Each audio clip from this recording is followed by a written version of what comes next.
অন্তর্বর্তী সরকারের যে এজেন্ডাগুলো রয়েছে তারা যে কোনো মূল্যে তা বাস্তবায়ন করবেই এবং প্রয়োজনে ভয়ঙ্কর একটা বিভাজনের রেখা পুরো জাতির মধ্যে সৃষ্টি করে একটা গৃহযুদ্ধ তারা বাঁধানোর চেষ্টা করবে। তার ইঙ্গিত আমরা তো নানানভাবে পাচ্ছি, নানানভাবে, এবং তারই এক ধরনের একটা প্রতিধ্বনি আমরা শুনতে পেলাম শনিবার রাজধানীতে একটি অনুষ্ঠানে অ্যাটর্নি জেনারেল মোহাম্মদ আসাদুজ্জামানের কণ্ঠে। তিনি বিশাল একটা বিপ্লবী বাণী দিয়েছেন। তার বক্তব্যটা একটু ছোট্ট করে শোনায় আগে। অ্যাটর্নি জেনারেল বলছেন, আন্তর্জাতিক অপরাধের ট্রাইব্যুনালে যারা দণ্ডিত হবেন তারা নির্বাচনে অংশ নিতে পারবেন না। খুব ভালো কথা, আমরা জানি সবাই।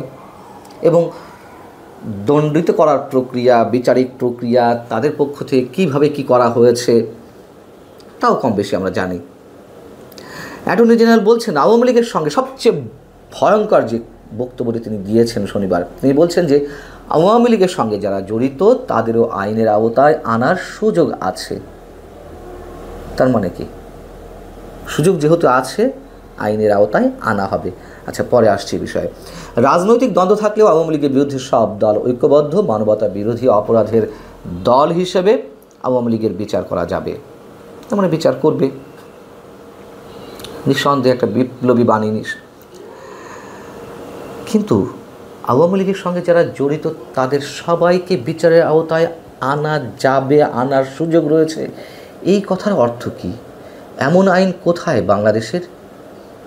যারা গুম, খুন, দুর্নীতি, লুটতরাজ, টাকা পাচার ইত্যাদি ইত্যাদির সঙ্গে জড়িত তাদের সবার বিচার হোক, কেউ তো আপত্তি জানাচ্ছে না। কিন্তু আওয়ামী লীগের সঙ্গে জড়িত তার মানে কি? কত কোটি মানুষের বিচার তারা করতে চায়।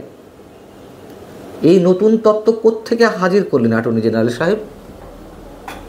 দেখুন, যে হিসাবটা দিতে চাচ্ছি এটি অনেকবার দেওয়া হয়েছে এর আগে, তারপরও একটু শোনায় আলোচনার জায়গা থেকে। আওয়ামী লীগের ভোট ব্যাংক কত ছিল, মানে কত ভোটার ছিল? 35 থেকে 40%। আওয়ামী লীগের জনপ্রিয়তা কমেছে, যদি ধরেও নেই কত শতাংশ কমবে? 35-40 থেকে 30-25 আছে তো। বাংলাদেশে বর্তমানে যে ভোটার 12 কোটি, তার 25% কত? 2.5 কোটি, মানে 3 কোটি ভোটার। আচ্ছা, জনসংখ্যা যদি 18 কোটি হয়, তার 25% কত? প্রায় 4.5 কোটি। এই 4.5 কোটি মানুষের বিচার করবেন? 4.5 কোটি মানুষকে যখন ইচ্ছে তখন যে কোনো মামলা মোকদ্দমায় জড়িয়ে আদালতে পড়বে, কারাগারে পড়বেন? 4.5 কোটি মানুষের বিরুদ্ধে স্টিম রোলার চালানো হবে, আর এই কোটি কোটি মানুষরা চুপচাপ বসে বসে আঙুল চুষবে, কোনো ধরনের ক্রিয়া প্রতিক্রিয়া হবে না। তার মানে কি? যেভাবে পারা যায় একটা গৃহযুদ্ধের দিকে সরকার যে কোনোভাবে দেশকে নিয়ে যাবে। এই অ্যাটর্নি জেনারেলের রেফারেন্স দিয়ে প্রধান উপদেষ্টা প্রেস সচিব মিস্টার শফিকুল আলম একটি জ্বালাময়ী বক্তব্য দিয়েছিলেন। তিনি বলেছিলেন যে অ্যাটর্নি জেনারেলের কাছ থেকে তিনি নাকি শুনেছেন অন্তর্বর্তী সরকারের এখতিয়ার কতটা। অন্তর্বর্তী সরকার নাকি যা ইচ্ছে, মানে যে কোনো চুক্তি, যে কোনো সিদ্ধান্ত যখন ইচ্ছে নিতে পারে, এই রাইটসগুলো নাকি অন্তর্বর্তী সরকারের রয়েছে। এই হচ্ছে এই অ্যাটর্নি জেনারেল মিস্টার মোহাম্মদ আসাদুজ্জামানের বক্তব্য। তিনি আবার মবকে সাপোর্ট করে শনিবার একই অনুষ্ঠানে কথা বলেন। কি বলেছেন? এই মবের সৃষ্টি হচ্ছে আওয়ামী লীগের 15.5 বছরের যে কর্মকাণ্ড, তার ক্ষোভের বহিঃপ্রকাশ। কীভাবে জাস্টিফাই করছেন একজন অ্যাটর্নি জেনারেল, রাষ্ট্রের সর্বোচ্চ আইনি কর্মকর্তা হয়ে? অ্যাটর্নি জেনারেল সরকারি পদ নয়, এটা রাষ্ট্র নিযুক্ত পদ। তারপরও আমাদের দেশের যে সংস্কৃতি, তাতে অ্যাটর্নি জেনারেলরা সবসময় সরকারের পারপাসে সার্ভ করেছে, আমরা জানি। যে কোনো আইনি বিষয়ে সরকারকেই সমর্থন করেছে, রাষ্ট্রকে নয়। সব মেনে নিলাম, কিন্তু এ ধরনের ভয়ঙ্কর বিশেষ একটি দলের বিরুদ্ধে দাঁড়িয়ে এ ধরনের ভয়ঙ্কর বক্তব্য দিয়েছেন, ন্যাক্কারজনক, পুরো লেজর বৃত্তি সম্পন্ন বক্তব্য কারোর মুখ থেকে আমরা শুনেছি? আমার তো মনে পড়ে না। এদিকে পুলিশের বড় বড় কর্তারা তারাও বিভিন্ন ধরনের সভা সমাবেশে, রাজনৈতিক সভা সমাবেশে উপস্থিত হয়ে তারাও বৈপ্লবিক বাণী ছাড়ছেন। যেমন বৃহস্পতিবার রাজধানীতে জামাতের একটি অনুষ্ঠান ছিল। রাজধানীর আজিমপুর এলাকায় ঢাকা 7 আসনের জামাতের সংসদ সদস্য পদপ্রার্থী হাজী এনায়েত উল্লাহর উদ্যোগে এই সমাবেশটি ছিল। সেখানে উপস্থিত হলেন কে? লালবাগ থানার সহকারী কমিশনার মিস্টার শাহ আলম।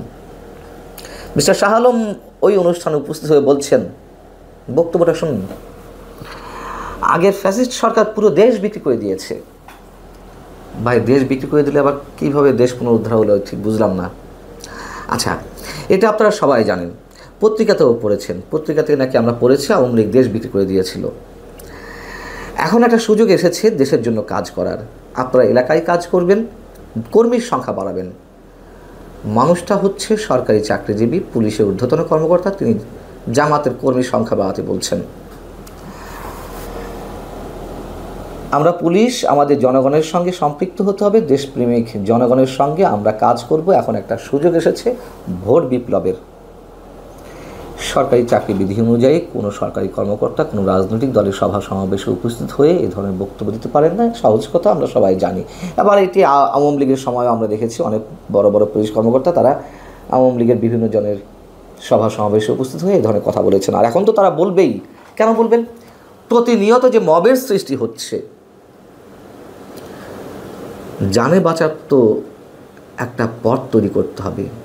মবের শিকার হয়ে যেভাবে পুলিশ কর্মকর্তারা সহ সরকারি কর্মকর্তাদের চাকরি যাচ্ছে, চাকরিটা তো বাঁচাতে হবে।